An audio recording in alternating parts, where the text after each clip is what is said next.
Pradesh as well as all over India.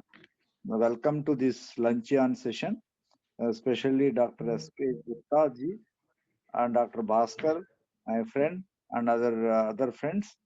Welcome to this function over form, focusing on quality of life in neurosurgical patients. A very new subject, and commonly a quality of life is defined as general well-being of individual and societies, outlining negative and positive features of life. It is also said it is a degree to which an individual is healthy, comfortable, and able to participate in or enjoy life events. In relation to patients,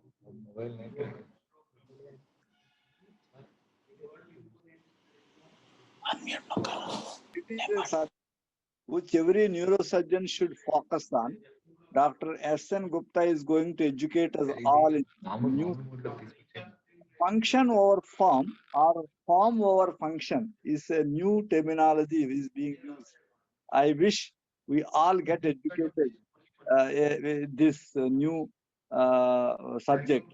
And another index is the happiness index, which every politician is using nowadays. Maybe whether it is the same or something different also we'll be able to know after the talk. Now I request Dr. Bhaskar, my friend, to read about the biodata of Dr. S.K. Gupta ji.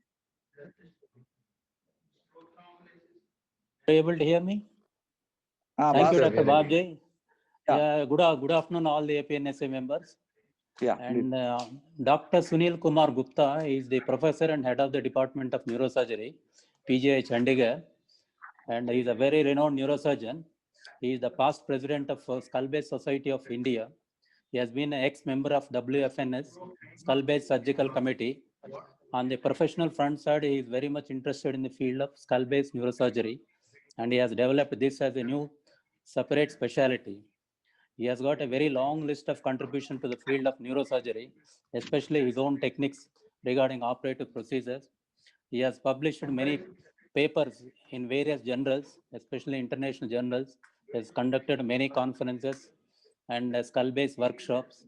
He has given many orations and lectures all over the worldwide, and he has published the research related quality of life following neurosurgery. May I now invite Professor Dr. Sunil Gupta to come and give his talk on focus on quality of life in neurosurgery. Dr. Sunil Gupta, please.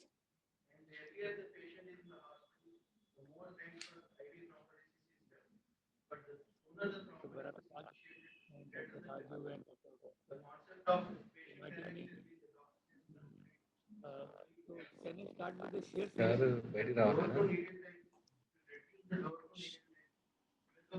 the screen visible? Yeah. Yes, sir. Okay. So first of all, I'd like to explain what this function over form is. It may sound. The audio is not good, sir. Can you hear me now? No, sir, not audible. Audible?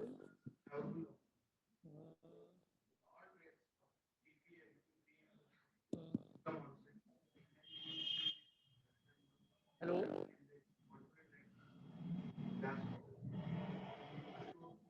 Am I audible now?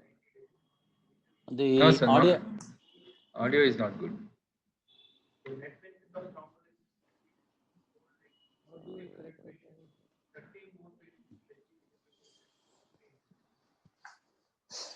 What can I do on my end? Relogin, James.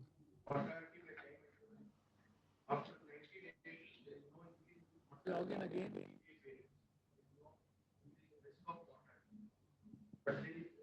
Sir, you can relog in, sir. Okay, I will relog. Yeah.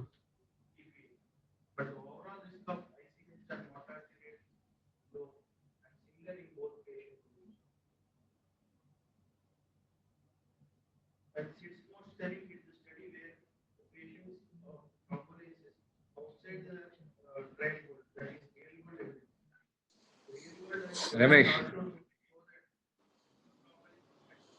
voice ఏం రాలేదు. Ramesh, you're seen on full screen. I think we have to all shut down our videos and audios so that the bandwidth is a little better for you. On.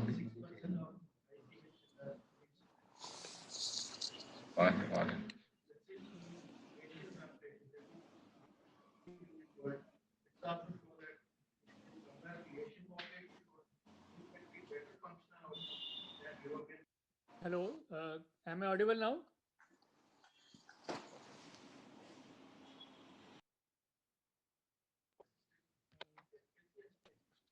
Is it okay now? Sir, you're audible but very low voice. Why? Because I've been doing on No. this for a long time now.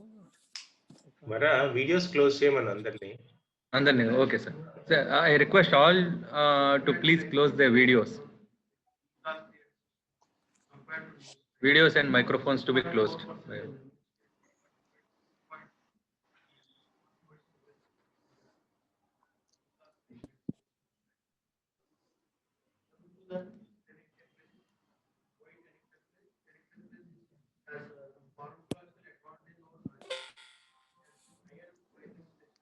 Should I try again? Start.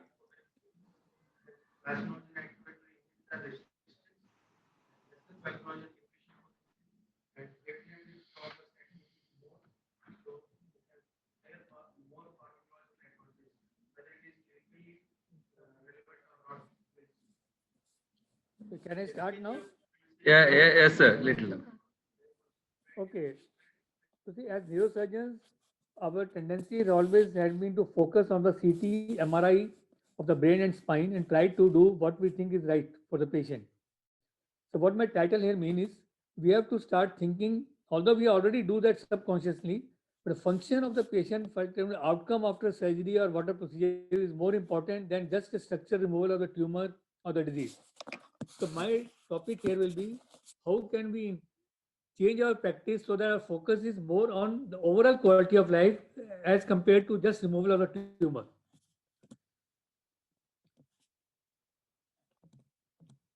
So if we have to do this, we have to focus on three things. One is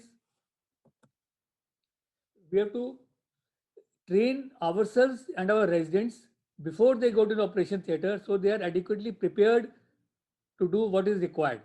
So I think this is the most important step. Before surgery, adequate training is required. During surgery, we have to make conscious efforts to strike a balance between total excision and the principle of do no harm. And our job does not finish in the operation theater. We have also have to focus on after surgery on rehabilitation. So I will cover these three topics and try to see what we can do. So before surgery, what can be done? We have to focus on enhancing the surgical skills of ourselves. Even at my age, if I go to operation theater and before that, if I go to dissection hall, I learn something new. So we have to be familiar with the surgical anatomy, and we can do this by two methods. One is a dry lab, other is a cadaveric dissection. So what I mean by dry lab? You see, all of this is the lab we have set up for our residents, where they do training on various aspects. First, they learn how to handle the instruments. You see, many times, and in our time also, and many times now also, residents go to the theater, they handle the microscope and the drill the first time. They don't know how to go about it. So they learn here how to handle the drills, the microscope, the endoscope, the sections, so that they are well trained before they start doing the actual procedures. One of them is dry lab, drilling on a sheep scapula, holding the drills, knowing how to fix the drills, how to manipulate and clean them. Cleaning them is also important. They learn how the hand-eye coordination by drilling on the eggshells. They use endoscopes. It's very important to know how to do weight balancing and other aspects of the endoscope and to do hand-eye coordination. So this can be done only if you're trained beforehand in a lab. They are using sheep, this is capsicum, where they're making a hole in the capsicum and try to remove a seed without disturbing other seeds. So they about 9 to 10 residents get in at a time. Then next step after this is a microvascular suturing with 10 sutures. So we have found that chicken legs is a very ideal thing. It is almost simulating like a STM anastomosis. They can do dissection of the brachial artery of a chicken and do it end-to-end or end-to-side anastomosis. The residents doing this thing. So what I mean to say again, emphasizing is training before you enter operation theatre should become more and more part of the part and parcel of our MCH and DNB training. This is a very important step. It is available in some institutions, but not always. If we can improve upon and spend some money to create this facility, it will be very good for the residents, ultimately leading to better patient outcomes. This is a ventricular model where they can put an endoscope and try to see the normal ventricular anatomy. This is a dry lab, but even better is if we have facilities for a cadaveric dissection. For example, most of us spend our lifetime doing a tirianal or FTOZ craniotomy without really knowing what layers we are dissecting. For example, we have to know what is interfacial dissection and what is subfacial dissection, so you can preserve the frontalis branch of the front of frontal nerve, so that patient doesn't have postoperative problem. So this is our resident has done this dissection, trying to separate the superficial temporal fascia, define the deep temporal fascia, both the layers, and trying to find out where the frontalis branch will be, so that they can be saved. And based on this, he published a paper on which we have shown that if you dissect below the superficial pad of fat and go into the intermediate pad of fat between the superficial layer of deep fascia and deep layer of deep fascia, then the chances of injury to the frontotemporal branch of frontal is the least. There are other methods also, but if you go more deep, there are less chances, but there is a lot of bulk here and there's bleeding. So this is the best method, going between the superficial layer of deep fascia and deep layer of deep fascia and in the intermediate pad of fat. This can be done only if you have done a cadaveric dissection. Similarly, one of our residents did this. He tried to compare intradural and extradural craniotomy, and this is his one of the theses he has published, trying to find out the falciform ligament anterior clinoid process, how to reflect the dura, then drill the clinoid process, identify the dural rings. This anatomy you can learn only if you do cadaveric dissection. I'm emphasizing again and again. We cannot teach this in the theater on the patient. So, and apart from these things, you have to learn to do standard operations, retrosigmoid craniotomy done on a cadaveric dissection, trying to identify the asterion, getting familiar with the procedure before you go into the operation theater. This is the thing, and one of our fellows have labeled these nerves after the session. Doing standard subocular craniotomy, how to remove the C1 arch, the foramen magnum lip, how to do a far lateral Hero's approach, open the dura, identify the C1, C2 vertebral artery, the spinal accessory nerve. This the same can be made more elegant by labeling it. This is again cadaveric dissection done by our fellows, our residents. How to transpose the vertebral artery. How to do FTOZ craniotomy. First, what we do is first we discuss anatomy, then a demonstration is done, then the resident does it himself. So this is how the training should be, if possible, in most of the centers. Again, the same, identifying the meningoorbital band, the periorbita, trying to do FTOZ, identifying extradurally the Döhlen's approach, trying to identify the V1, V2. This is further dissection, identifying V1, V2, V3, identifying the Kawasaki triangle, and after removal, labeling the different nerves. So what this can be done only in cadaveric dissection. Doing a dissection of a CV junction, identifying the C1, C2 vertebral artery transposition, doing a transbasal approach. And sometimes we have also done this, trying to remove the amygdala hippocampus in a cadaveric specimen. Endoscopic surgery, sometimes we call the ENT people also, because all said and done, they are very well conversant with the nasal anatomy. Endoscopic training. This is just endoscopy. These are not from any books. These are done by the residents in our lab. You can do anything with the endoscope, keep on removing the structures, extended approaches. So what anterior cervical discectomy, transcarousal approach, tilovelar approach, doing a crosses infratentorial supracerebral approach. So I think this is the first part. What I am trying to say is that the training before you go into operation theater must be a part and parcel of our curriculum, if possible, and we have to spend some money and effort in trying to train ourselves as well as residents before the operation theater. So this is the first part of my talk, trying to enhance your surgical skills and learning beforehand. The second part is we have to modify our surgical philosophy, because at present, because all said and done, because of the availability of stereotactic radiosurgery in Gamma Knife, we have to be more pragmatic in our approach, especially in lesions like cavernous sinus meningiomas, petroclavial meningiomas, giant vascular schwannomas. These are the 4 things I picked up, because the traditional teaching in our times have been total removal. But we have also learned over time that total removal in these precarious situations sometimes can lead to deficits which may not be good, which may not lead to good quality of life. For example, this patient has a cavernous sinus meningioma extending the orbit. So in this, this is a post-op CT showing some residual tumor, but patient has no deficit. So this is not bad. It's not necessary to show a complete post-op. This is what I was saying, function over form. One should not be bothered too much about the post-op CT or the form of the structure. Of course, you can't leave most of the tumor behind. You have to be very pragmatic. You can't remove only, take a small biopsy and then send to a Gamma Knife. But anything which is going to the cavernous sinus, not necessary to remove. These are the videos of the same patient. I will this is doing the extradural approach. The same patient first doing an extradural crinoidectomy and de-roofing the optic nerve.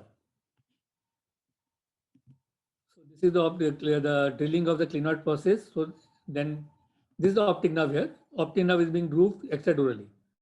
So once you have done extradural approach, then you open the dura and identify the tumor and debulk it. This is the tumor here. This is lateral to the optic nerve. I'm debulking it here. And once this is done, this is going medial to the optic nerve in the inter-optic space. Some part in the cavern, but I have not removed the tumor from the cavernous sinus. So I have debulked it from both the sides of the optic nerve and we have left some part in the tumor. Now coming to petroclavial meningiomas. The petroclavial meningiomas are true petroclavial meningiomas or anterior petrous meningiomas, which are anterior to the IAM, anterior lip of the porus acousticus, or posterior petrous meningiomas. These are difficult tumors to remove, especially the true petroclavial meningiomas and anterior petrous meningiomas.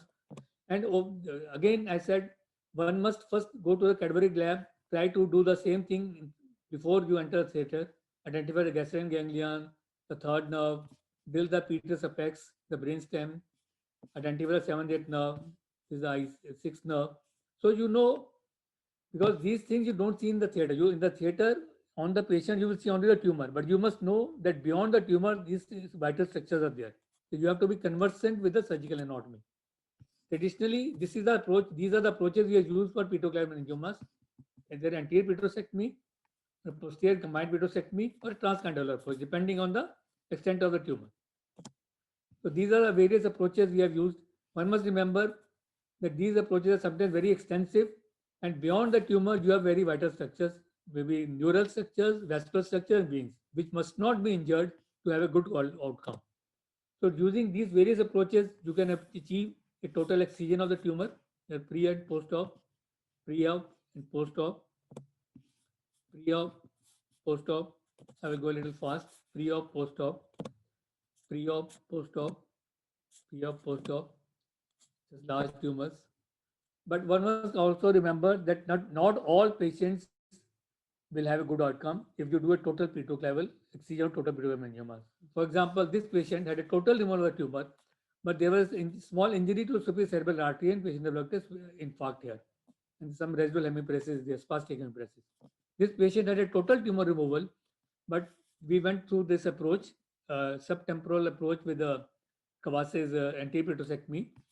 There was some injury to the venous structure, probably the vein of Labe maybe, and patient had hectic postoperative growth because of venous edema and this hematoma. So this happens in my hands, at least I've seen in 1 out of 10 patients will have some problems. Mortality is less, but morbidity is more if you do a very extensive approach in some of the patients. And you cannot predict preoperatively which patient will have problem. This is not our experience also. If you see various authors, they're all good surgeons here who have published series. major morbidity in a significant percentage of patients, cranial nerve deficit in almost 50% of patients in the postoperative period. And gross total excision has varied from 35% to 78, 79%. The large number of patients continue to have cranial nerve deficits, which can lead to reduced quality of life. This is some different series here. So most of the patients in our series, I can stop here also and say 27 of 32 patients had improvement. But I have to also say that 11 of the 30 had new onset deficits. So this is very important because these patients had deficits and most of them are related to cranial nerves.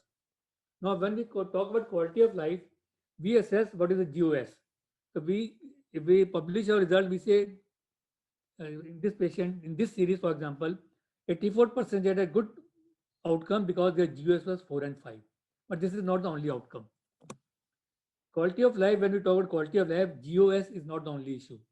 We have to look for SF36, which is the activities of daily living, what the patient perceives, the cognitive function, and their disease-specific quality of life measures. And in general, when we report our results, it is what we feel like. The input from the patient is not related. So we have to focus on patient-related outcome measures if you have to really assess the quality of life. So apart from neurological status, apart from GOS, SF36, cognitive function, disease-specific quality of life measures, and patient-related outcome measures are very important. For example, when you talk about SF36, another role limitation, physical functioning, role limitation due to physical health, emotional problems, energy, because patient is not bothered whether you remove 80%, 90%, 100%. This is how the patient relates. Energy, emotional well-being, social function, pain, general health.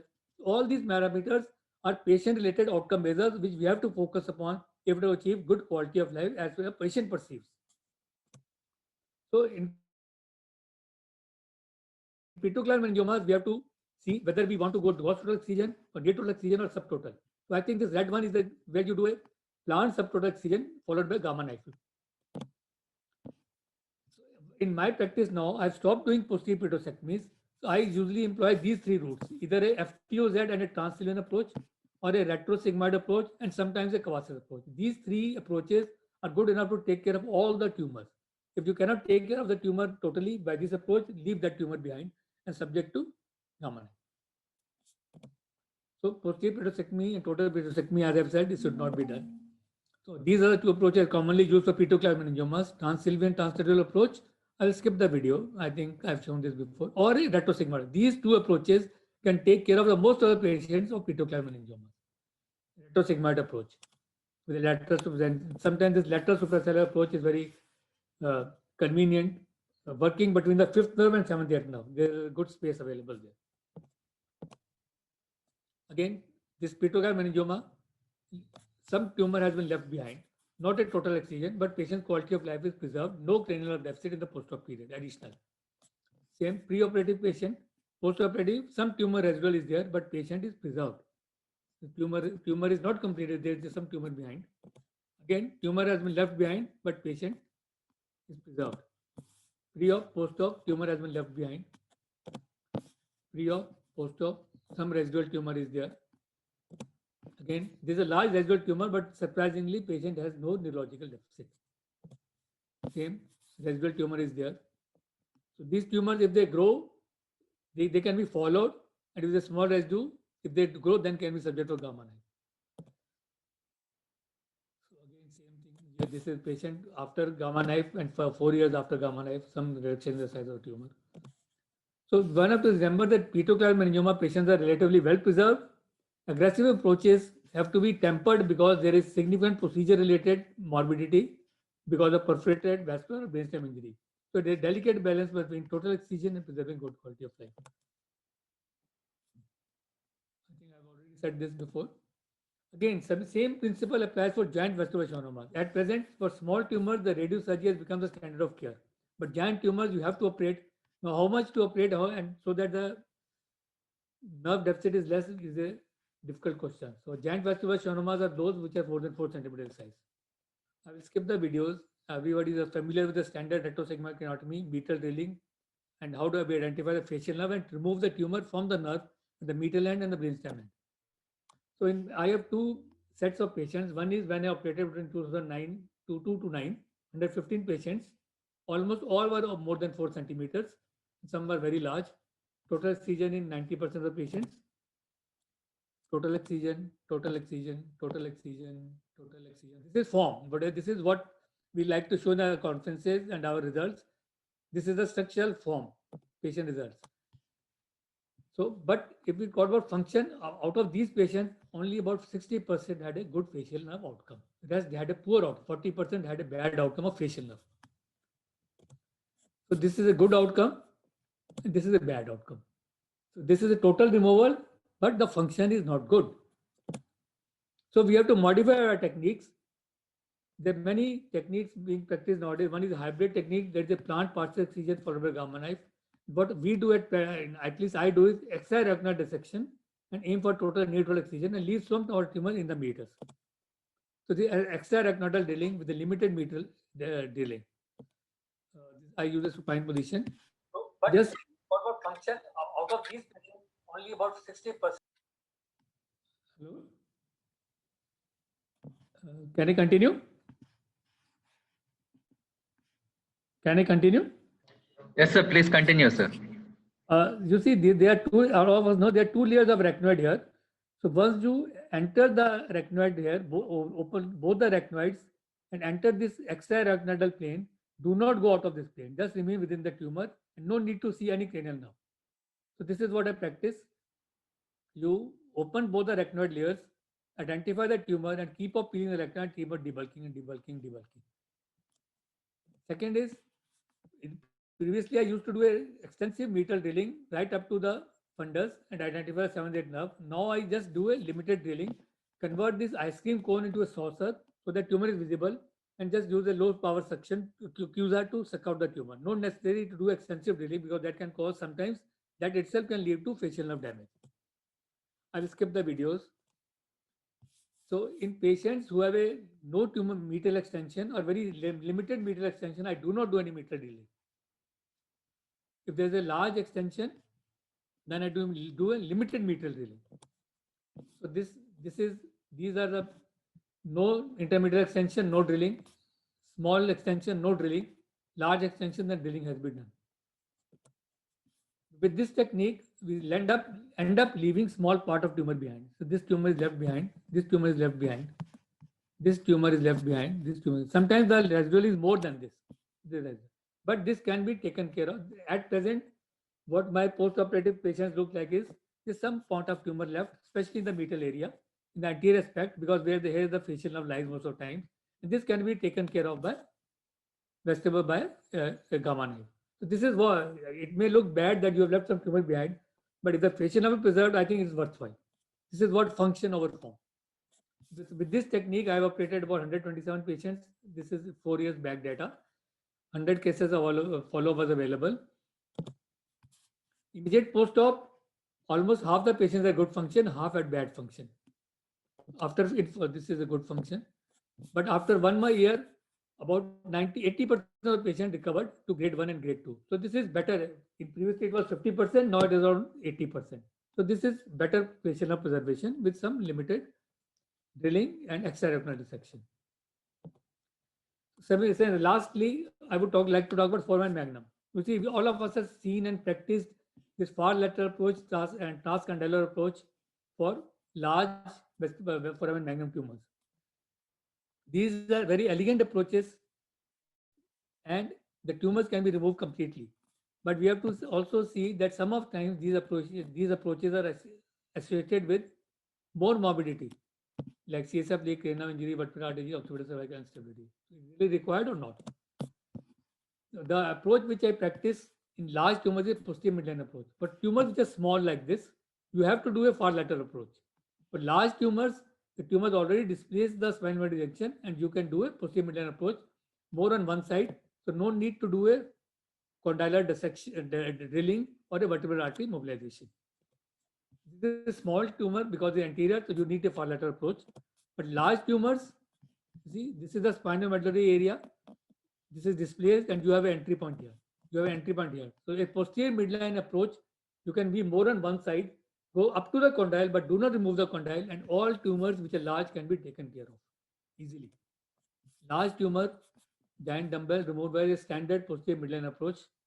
large tumor removed by standard midline posterior approach, large tumor removed by standard midline posterior approach, same. Another thing is in large tumors, benign tumors, the vertebral artery is mobile is not usually encased. Even it looks encased, there's always a arachnoid around it. So in large tumors, benign tumors, the vertebral artery is pushed. So you need not mobilize. The vertebral artery is such a big tumor, the vertebral artery is pushed on both the sides. So it can be, you keep on removing the tumor, it will fall away. So no need to prematurely or anticipatorily mobilize the vertebral artery. It will not be required in benign tumors in almost all the cases. So this is the message from this. So when we talk about quality of life, it's not only GOS, not only SF36 cognitive function, it is, and we have to focus on not only on physician-related outcome measures, but patient-related outcome measures.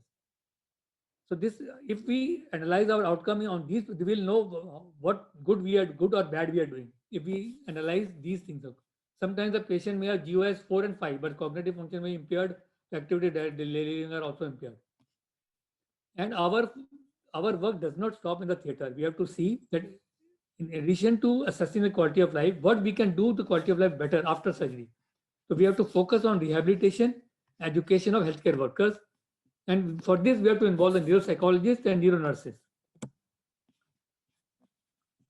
Focus on patient data. This is so what we do is in our department we have neuropsychologists.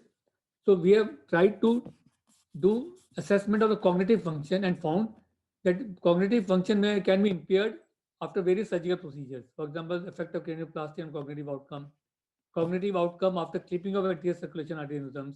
A lot of patients whom we have qualified as good outcome. If you do a cognitive impairment study, you see there's not really a good outcome. So there are various papers we have published trying to identify the cognitive function by neuropsychologists and trying to then assess this patient and try to rehabilitate them. So some patients have a good response to neuropsychological intervention and rehabilitation. So cognition is one important. Second is you have to involve people other than doctors. You have to involve. What we have done is we have tried to involve many nurses who are interested in doing PhDs and other work. So they have assessed and they assess the behavioral symptoms of postoperative patients and the distress among caregivers, quality of life of adult patients with BP shunt, prospective assessment periorbital edema and how to take care of it. And patients who need care, the caregivers have to be sensitized and they have to be trained how to take care of this patient. So involvement of neuro nurses and other healthcare workers is also important. So we have tried to involve the neuro nurses and social workers and publish booklets like this, which can be in different languages, which patients are given at the time of discharge.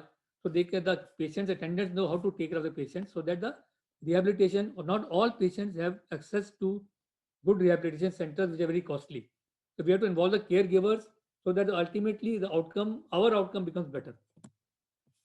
We have already trying to develop an app for this, which is a mobile Android based app, which can be downloaded by the patients and they can ask questions and there are different things are available. How to take care of, for example, this says how to take care of tracheostomy, how to take care of back and bladder. So this is just one step towards assessing the quality of life and taking care of patients after they go home, after surgery. So we have to think beyond the operating room, training, acquiring surgical skills before we go to theater, reservation of vital neurovascular structures, and we are focused on rehabilitation. I think if we take care of all these things, overall, the patient satisfaction and quality of life will be better. Thank you.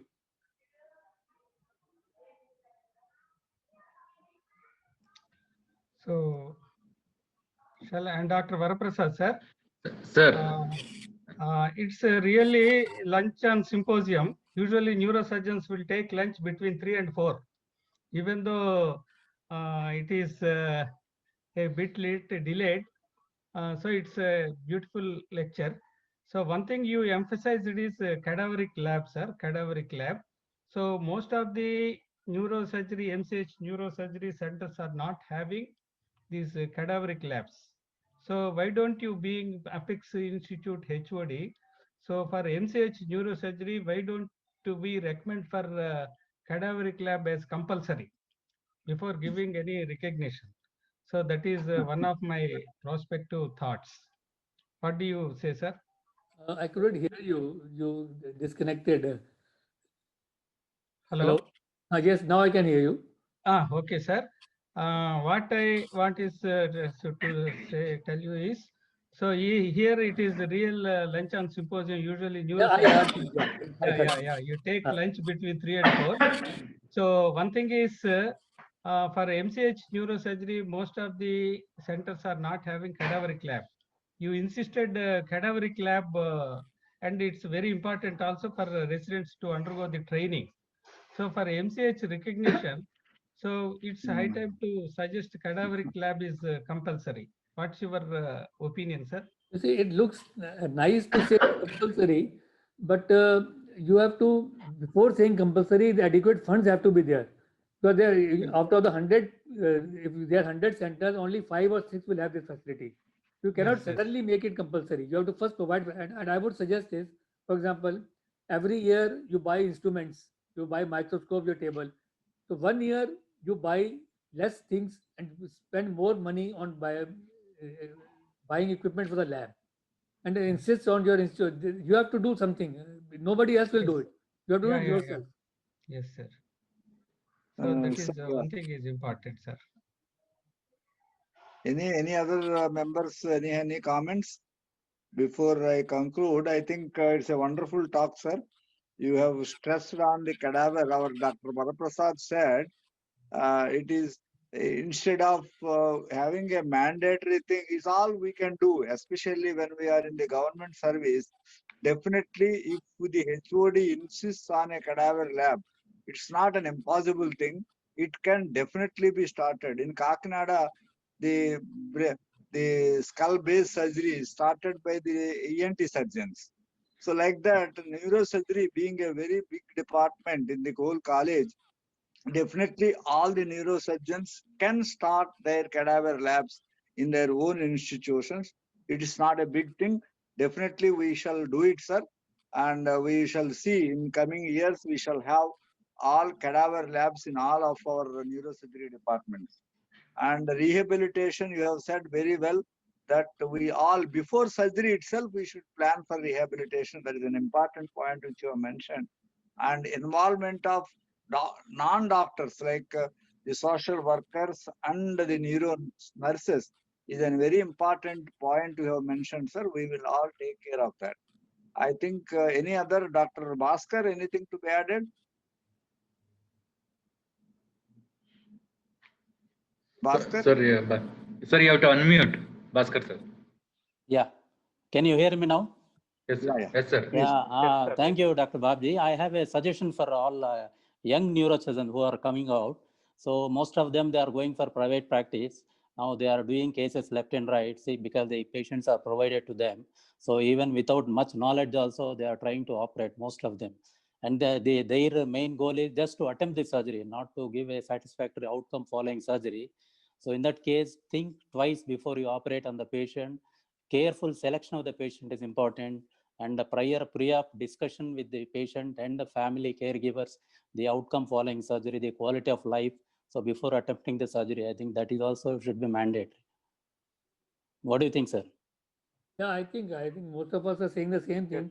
You see, we have to. Why I could have said only focus on quality. Why it said function over form is our focus has been in all the conferences and lectures. We say pre-op CT, post-op CT, pre-op MRI, Yeah. post-op MRI. We have to show pre-op patient. If patient has come walking And to us, he should go back in a better shape. yes, That yes. should be our focus. So there is one quotation, sir. One quotation in 1990s. What our professor used to say is, a living patient with problem is better than dead patient.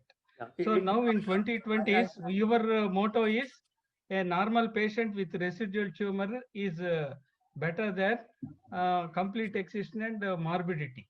So Yes, now yes. we are concentrating on quality of life post-operative. I think Thank you, sir, for your good summed it message. up nicely. Sir, good afternoon, sir. I am Dr. Vijay Sekhar, sir. I am the Secretary of AP Neuroscientist Association. Good afternoon and very nice lecture and a message, sir. Now, as Dr. Babji sir and Dr. Bhaskar were telling, the present generation mostly they are trying to treat the films, not the patient. That is the Yes. essence. In fact, what we were told as students, treat the patient, not the film. It is now the reverse. Reverse. People are aiming how much, how far completely we are aiming. That is what they are focusing, forgetting the functional aspects. So that is a very great message, sir. And sir, one suggestion to add to Dr. Sachwara Prasad, sir.